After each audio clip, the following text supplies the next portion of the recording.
aviation and naval strikes. This ends up killing over 2,400 Americans and wounding almost 1,200 more. So how would you guys explain, after Pearl Harbor, how would you guys explain the United States' reaction to the attack? What happens? What does America do following the attack, Sophia? It officially gets involved in World War II. Officially gets involved, right? We were just attacked on our home front. There's no way we can't join the war. So the next day, FDR asked Congress to declare war on Japan on the basis that December 7th, Pearl Harbor, the date of Pearl Harbor, is a date which will live in infamy. He says that the attack was unprovoked, and I think he uses like the word dastardly to describe the attack. So yeah, we end up going to war.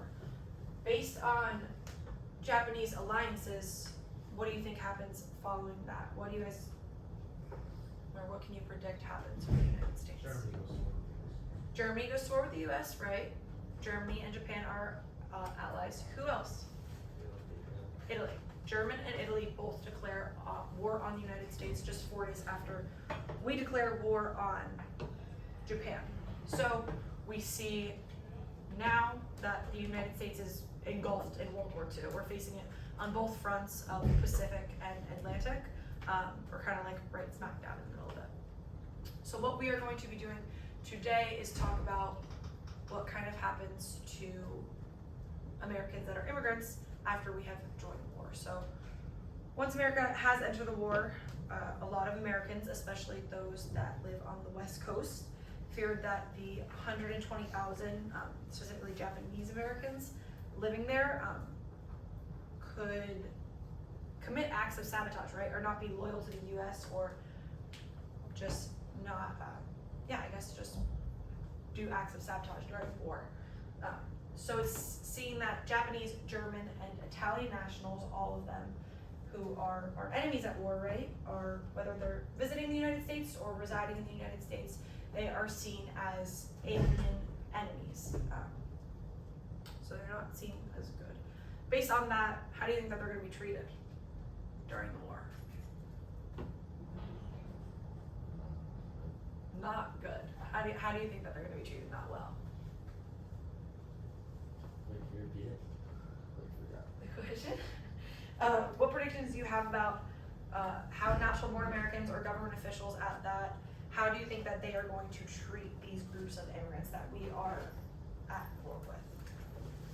Just like how initially the Red Scare, like the Red Scare, they didn't want to be sent back for them because they don't want their ideas going to the US. That's such a good connection. Yeah, it's kind of just like in the Red Scare that we talked about in chapter 10, like the communists, we didn't treat them well. There was a lot of discrimination, a lot of racism, and they ended up being deported or removed from kind of society as a whole, which we're going to talk about a lot today. So great job.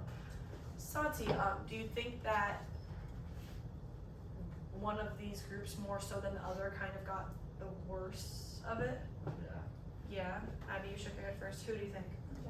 Japanese, and why do you think that? Pearl Harbor, right? They just attacked our home front. They're the reason that we got involved in this war in the first place.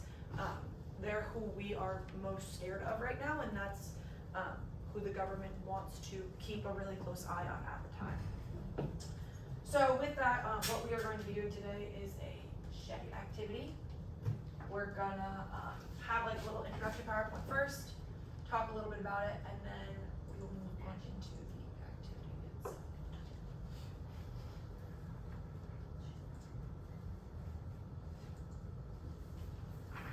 Okay, so Japanese American incarceration is what we're going to be talking about. Another word for incarceration we will see is internment. They're kind of used interchangeably, so keep that in mind as we are going through.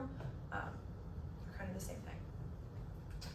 So kind of going back to what you said, let's backtrack to what Japanese immigration looked like pre-World War II.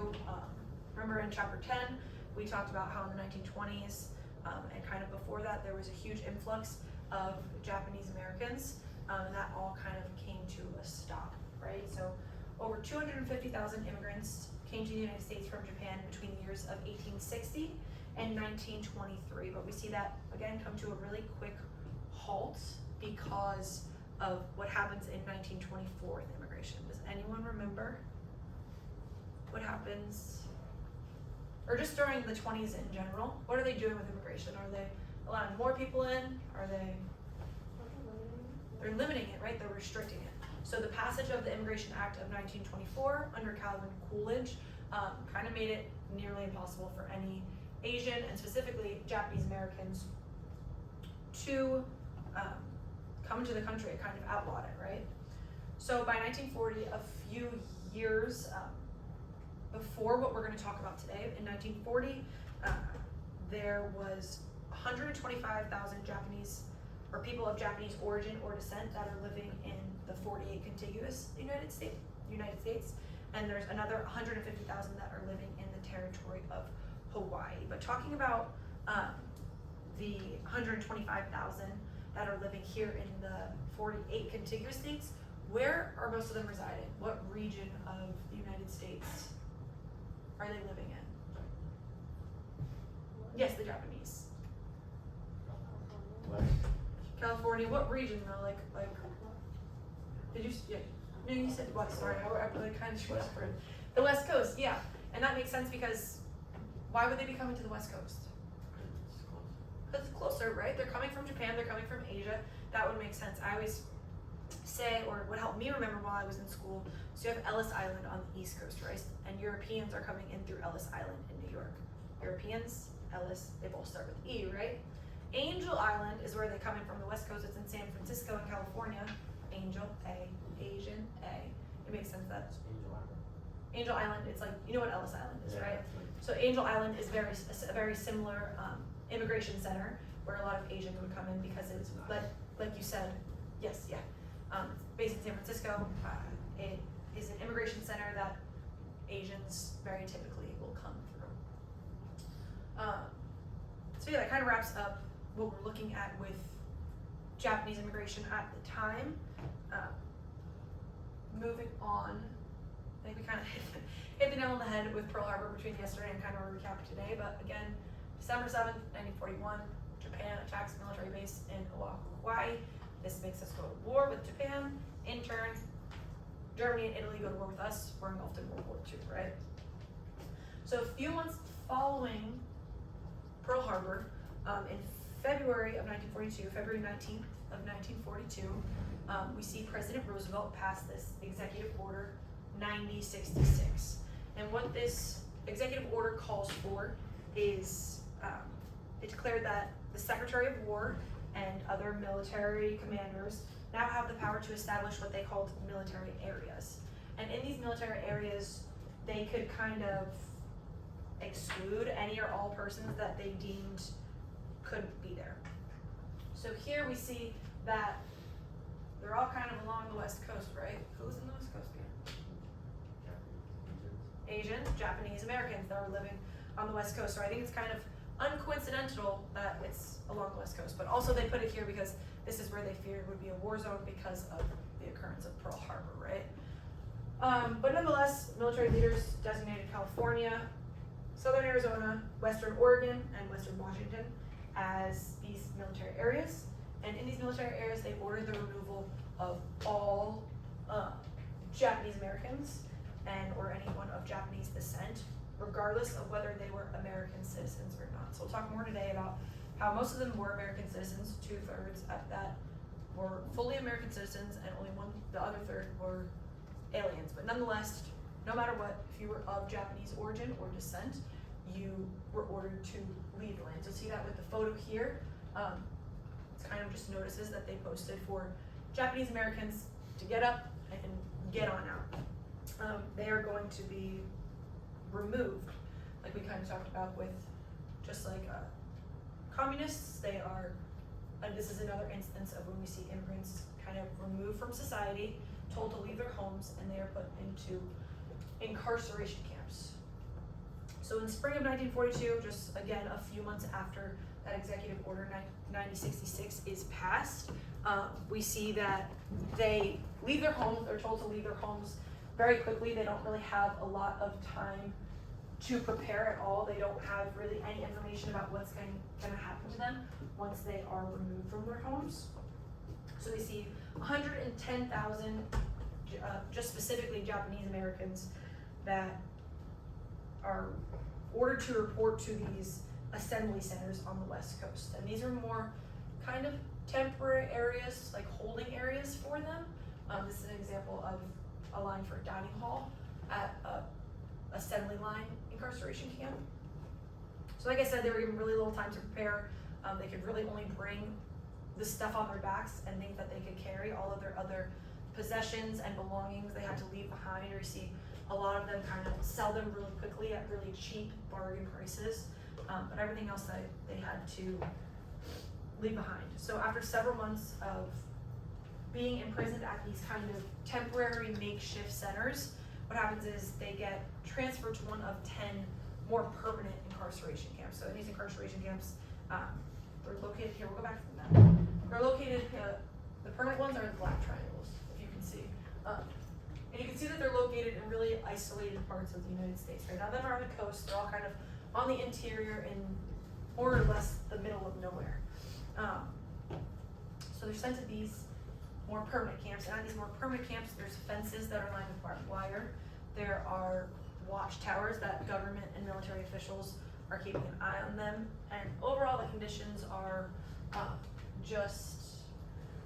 they're primitive. There are some resources, like there's some nursery schools, there's some hospitals, but other than that, it's pretty primitive. It's overcrowded. It's not great living conditions, right?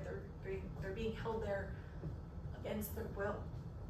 So, let's see. I think that covers everything, yeah, for as far as what it was like to be there and how Japanese Americans were getting incarcerated. So let's go back to our other enemies. We have Germans and we have Italians, and government officials are arresting them too, but just not nearly to the same extent that they are arresting Japanese Americans. So we see they weren't incarcerated just right off the bat based on their race or ethnicity. It's not like anyone that was German or Italian, they took into camps or just be incarcerated in general. So rather it was when they suspected Germans or Italians of being disloyal or posing a threat to Americans that they would do it. So we see a lot of times that these suspicions are pretty baseless. It's kind of like a made up thing. The suspicions aren't necessarily have any hard proof or any evidence that they are true. So we see that 11,000 people of German descent and 27 people of Italian descent end up being imprisoned. How does this compare to the amount of people of Japanese that were imprisoned?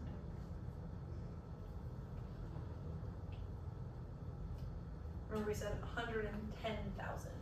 So Japanese? 110,000 Japanese people were imprisoned. Here we have only 11,000 people of German descent and 2,700 of Italian descent. More Japanese.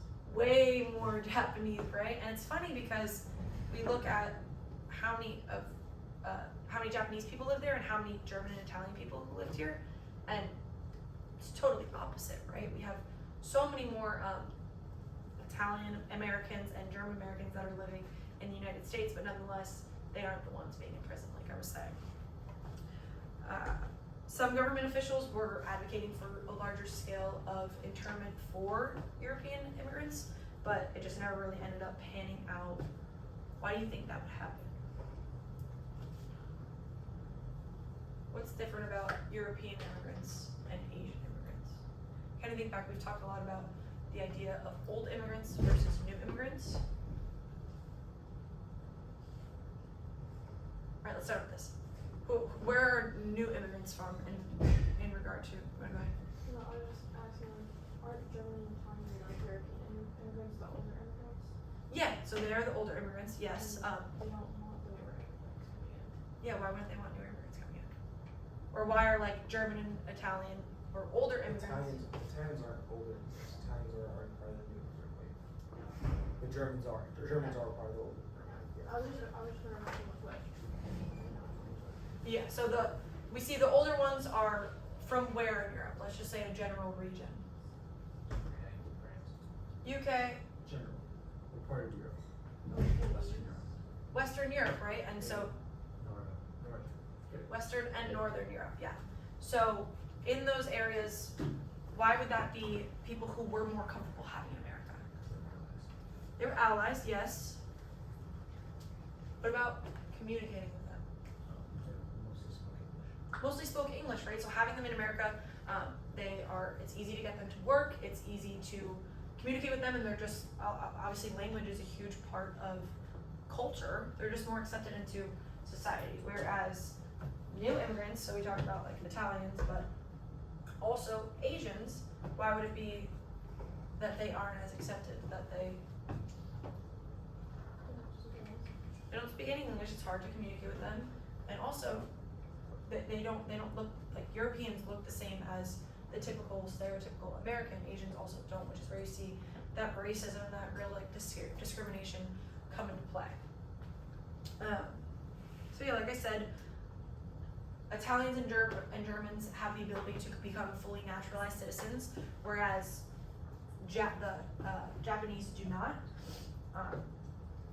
They're more dispersed throughout America.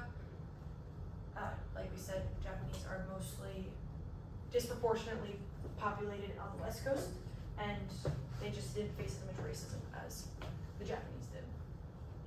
So moving on to years later, kind of as the war is coming to a close, people finally start to realize that, hey, maybe this incarceration that is without trial, it's not fair, it's not really based on for any reasons, maybe it's unlawful and unconstitutional.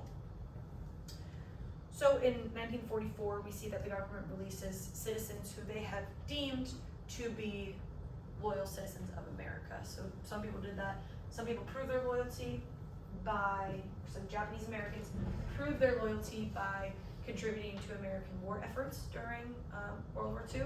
They were producing goods or even fighting in the war sometimes. So you see that, and then in January of 1945, they end up releasing all of the Japanese Americans back to their homes, which is a great thing, right? So when they leave these camps, they go back to their homes and they find them in total disrepair, completely damaged by looters. Some people are just come back to people living in their homes, people working in their business store, like in their business fronts, and have totally taken over. So these people are completely financially ruined by their time being incarcerated, and they have to just completely start over from scratch in America. So they had all this prosperity and success that happened for them, and once they were incarcerated, it just totally went away. They have to start over from total scratch. So based on that, in 1948, 3 years after, they were released in 45, or all of them were released in 45, right? In 48, we see that the government allocates $38 million to kind of settle claims of land loss and just loss in general for Japanese Americans. And $38 million is a lot of money, don't get me wrong, it sounds like a lot, but when you think about the 110 Japanese Americans that were incarcerated and the fact that they were completely financially ruined by their incarceration, then it's not all that much, right? It's only a small fraction of what the actual damages are, is what I'm getting at. And then it's not until 1988, so decades later, that we see it kind of fully addressed. So it's President Ronald Reagan, who we will obviously talk about in upcoming chapters, but it's President Ronald Reagan that we see passes the Civil Liberties Act of 1988, and this kind of apologizes for the Japanese internment, and it approves $20,000 reparations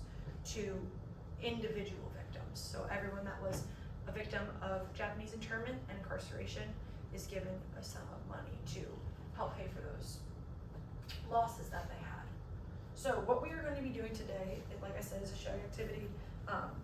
We're going to be looking at some documents and answering this main historical question of why did the United States government incarcerate Japanese Americans during World War II. So it's going to be broken down into like 3 different rounds or sections. Today in class, Today in class, we are gonna be looking at document A, which is a government newsreel, that was put out in the middle of 1942, so kind of right when Japanese internment is at its peak. And the main point of it is to explain the reasons and strategies of Japanese imprisonment. So the government is kind of spinning it in a different light than what we've been talking about for the past few minutes. And these kind of films or government newsreels were shown in the beginning of, at the movies, at like major motion pictures. We talked a lot about how in the 20s and the 30s we see entertainment and movies kind of becoming a bigger thing. So movie viewership in 1940 was pretty high. A lot of Americans were seeing videos like this, and specifically this one that talks about Japanese internment. So, we'll get started.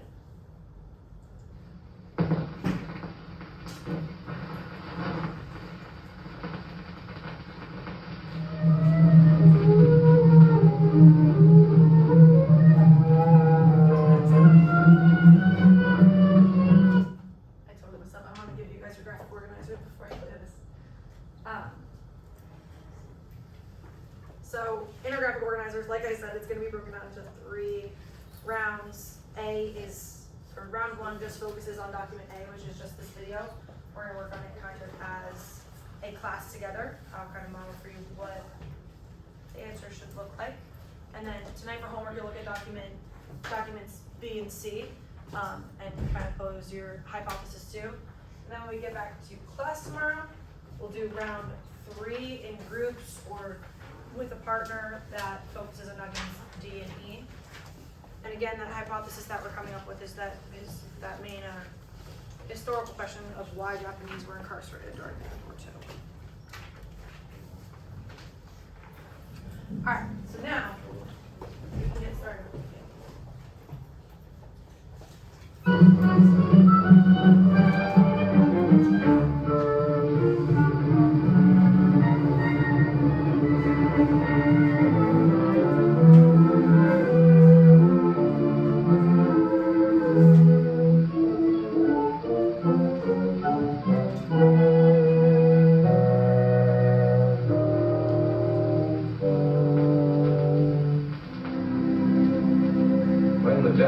Attacked Pearl Harbor, our west coast became a potential combat zone. Living in that zone were more than 100,000 persons of Japanese ancestry, 2/3 of them American citizens, 1/3 aliens. We knew that some among them were potentially dangerous. Most were loyal, but no one knew what would happen among this concentrated population if Japanese forces should try to invade our shores. Military authorities therefore determined that all of them, citizens and aliens alike, would have to move. This picture tells how the mass migration was accomplished. Neither the Army nor the War Relocation Authority relished the idea of taking men, women, and children from their homes, their shops, and their farms. So the military and civilian agencies alike determined to do the job as a democracy should, with real consideration for the people involved. First attention was given to the problems of sabotage and espionage. Now, here at San Francisco, for example, convoys were being made up within sight of possible Axis agents. There were more Japanese in Los Angeles than in any other area. In nearby San Pedro, houses and hotels, occupied almost exclusively by Japanese, were within a stone's throw of a naval air base, shipyards, oil wells. Japanese fishermen had every opportunity to watch the movement of our ships. Japanese farmers were living close to vital aircraft plants. So as a first step, all Japanese were required to move from critical areas such as these. But of course, this limited evacuation was a solution to only part of the problem. The larger problem, the uncertainty of what would happen among these people in case of a Japanese invasion, still remained. That is why the commanding general of the Western Defense Command determined that all Japanese within the coastal area should move inland. Immediately, the Army began mapping evacuation areas and for a time encouraged the Japanese to leave voluntarily. The trouble for the voluntary evacuees soon threatened in their new locations. So the program was quickly put on a planned and protected basis. Thereafter, the American citizen Japanese and Japanese aliens made their plans in accordance with Army orders. Notices were posted. All persons of Japanese descent were required to register. They gathered in their own churches and schools, and the Japanese themselves cheerfully handled the enormous paperwork involved in the migration. Civilian physicians made preliminary medical examinations. Government agencies helped in 100 ways. They helped the evacuees find tenants for their farms. They helped businessmen lease, sell, or store their property. Now, this aid was financed by the government, but quick disposal of property often involved financial sacrifice for the evacuees. Now the actual migration got underway. The Army provided fleets of vans to transport household belongings and buses to move the people to assembly centers. The evacuees cooperated wholeheartedly. The many loyal among them felt that this was a sacrifice they could make in behalf of America's war effort. In small towns as well as large, up and down the coast, the moving continued.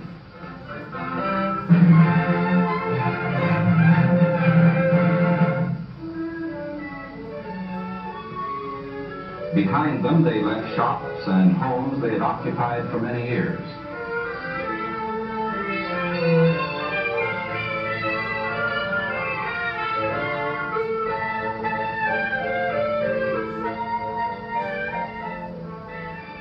Their fishing fleets were impounded and left under guard. Now they were taken to racetracks and fairgrounds where the Army almost overnight had built assembly centers. They lived here until new pioneer communities could be completed on federally owned lands in the interior. Santa Anita Racetrack, for example, suddenly became a community of about 17,000 persons. The Army provided housing and plenty of healthful, nourishing food for all. The residents of the new community set about developing a way of life as nearly normal as possible. They held church services, Protestant, Catholic, and Buddhist. They issued their own newspaper, organized nursery schools, and some made camouflage nets for the United States Army. Meanwhile, in Arizona, Utah, Colorado, Wyoming, and elsewhere, quarters were being built where they would have an opportunity to work and more space in which to live. When word came that these new homes were ready, the final movement began.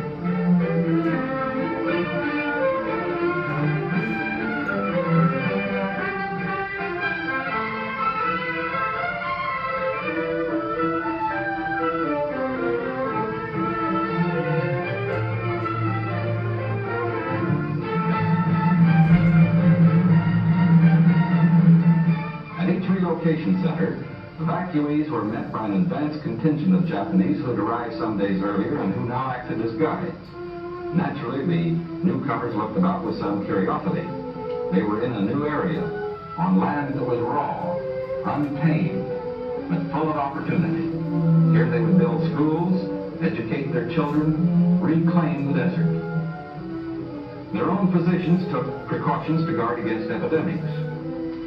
They opened advanced Americanization classes for college students, who in turn would instruct other groups. They made a rough beginning at self-government. For while the Army would guard the outer limits of each area, community life and security within were largely up to the Japanese themselves. They immediately saw the need for developing civic leaders. At weekly community meetings, citations were given to the block leaders who had worked most diligently. Special emphasis was put on the health and care of these American children of Japanese descent.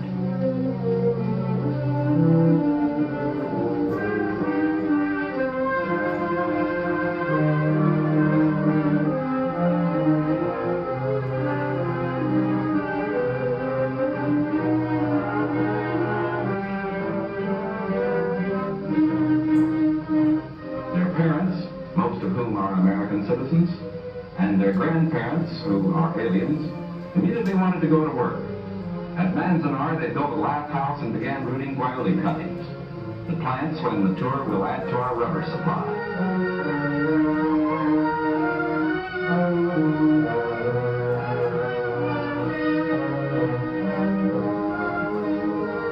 At Parker, they undertook the irrigation of fertile desert lands. Meanwhile, in areas away from the coast and under appropriate safeguards, many were permitted to enter private employment, particularly to work in sugar beet fields where labor was badly needed. Now, this brief picture is actually the prologue to a story that is yet to be told. The full story will begin to unfold when the raw lands of the desert turn green, when all adult hands are at productive work on public lands or in private employment. It will be fully told only when circumstances permit the loyal American citizens once again to enjoy the freedom we in this country cherish, and when the disloyal, we hope, have left this country for good. In the meantime, we are setting a standard for the rest of the world in the treatment of people who may have loyalties to an enemy nation. We are protecting ourselves without violating the principles of Christian decency. And we won't change this fundamental decency no matter what our enemies do. But of course, we hope most earnestly that our example will influence the Axis powers in their treatment of Americans who fall into their hands. Alright. So that kind of just shows how the government was promoting is not the right word, but portraying. Is that what you said? Thank you. Like portraying Japanese internment there. And how is he talking about it? It's a little bit different than how we've been talking about it all class, right? How does he kind of position it?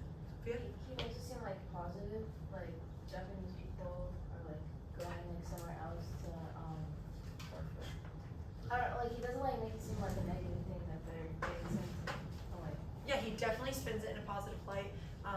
He talks about how all Americans should be working, and it's a good thing that they left because we don't know how they're going to react if the West Coast becomes a war zone, right?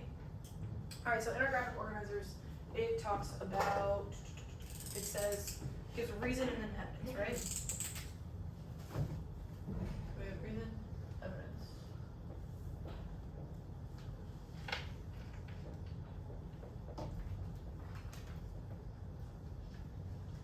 Who can give me a reason that they kind of picked up from the video of why Japanese Americans were being incarcerated? Caleb?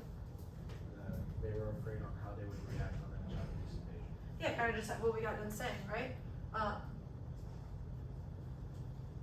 Afraid of reaction.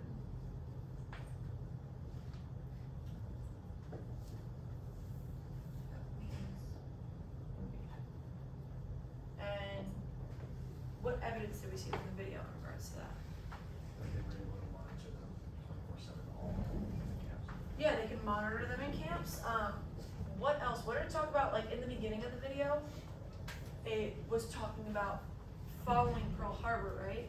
And it said how 2/3 of them were living on the West Coast, and 2/3 of the ones that were living on the West Coast were citizens, and the other third were aliens. With them being aliens, like they didn't know how they were gonna react. So that, and obviously monitoring them with the fences and the barbed wires and the watchtowers of government and military officials, they were watching them all the time. What other reasons did we see?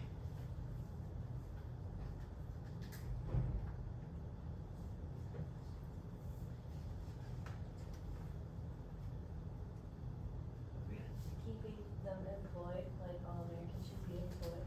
Yeah. Employment was a big one, especially at the end of the video, they're talking about it a lot, right? So for the evidence aspect of it, do you remember like kind of what he was saying? He definitely said that all Americans should be employed, yeah, but what else did he talk about? They were like getting sent, was it north or like more north, wherever the camps were, and not the camps, like the incarceration facilities. Yeah. And they would be building homes for like Americans on new land. Yeah, so it wasn't necessarily north, but they were definitely put to work. It talked a lot about employment. It even said that, let me see. What did you say? Repeat that. That they're like reusing the rail car. Oh yeah, another thing is that they kind of started implementing their own civil liberty system.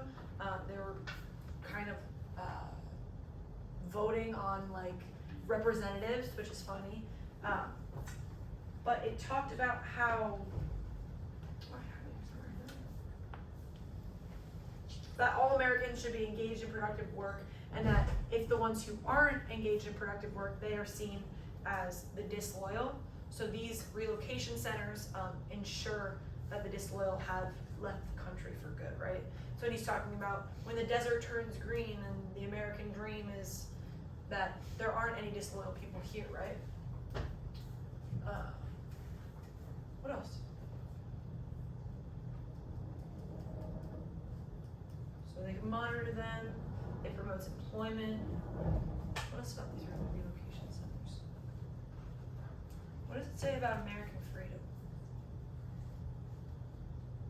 Towards the end of the video? They said they're not infringing any like laws. It talked about Christian decency. They weren't violating Christian decency by doing this, right? They talk about how Americans cherish their freedom, right? And these relocation centers are helping us get back to that cherished freedom, right? So they're doing that by setting a standard for other countries to follow in the treatment of people who may or may not, but who may have loyalties to an enemy nation. And they're doing that, like Santi said, without violating Christian decency. And they close off the video by saying, and we really hope that the Axis powers being, who are the Axis powers? Germany, Italy, Japan, right? Mostly Japan I think they're referring to, because obviously these are talking about Japan, but they're pretty much saying that hopefully the Axis powers act the same if any Americans end up in their hands. So with that, how do we get out of here? Perfect. Okay, so with that, with your reasons and evidence you have from the video, take the rest of class to, actually no, let's do it together. What can we put down as our hypothesis for why Japanese Americans were incarcerated during World War II? I talked about how they wanted to incarcerate them because they wanted to like monitor their lives and see whether like loyalty would lie with America, if they were more loyal to Japan. Yeah, so they wanted to monitor them because of, first of all, they were fearful of what it would be if, like, they didn't want to predict what would happen if they weren't in the camps, but also they wanted to monitor them and make sure that their loyalties lie with America and not Japan, right? So that's a huge reason of why why Japanese Americans were in prison during World War II. Does anyone have any, like, maybe supporting details that they want to add to that hypothesis?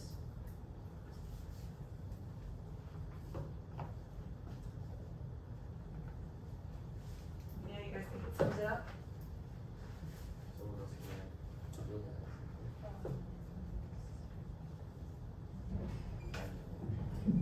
So as a whole, I think the document is, to sum it up, I think that the document is kind of saying that relocation of Japanese Americans ensures that, again, going back to that whole idea of American freedom, that we can keep our cherished American freedom, and that we can ensure, going back to the employment aspect of it, ensure that all American hands are hard-working hands, and those that are disloyal are out of the country for good, right? So there's a few different fronts that you can kind of base your hypothesis on, whether that is freedom, employment, monitoring Japanese Americans, that you can kind of hit on in your hypothesis, whichever route of that you want to take, or if you want to incorporate all of it, that is totally fine. Like I was saying, erase this.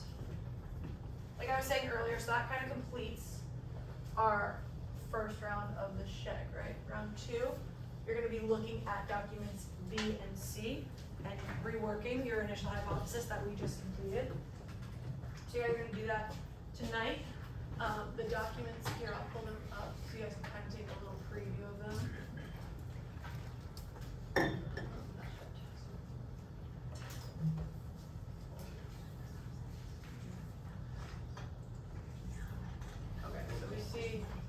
tonight, one second, tonight you're gonna be looking at document B, the month center report, and document C, the crisis, and then you are going to rework your hypothesis, 1 into hypothesis 2 based on these documents. And then tomorrow when we come into class, we will do round 3 together, and we will look at document D and E and finalize your hypothesis with kind of an overall summation of everything that you saw in the document. So when we come into class tomorrow, we'll either work in groups or work in pairs to get round 3 done, and then we will be done with this shared activity.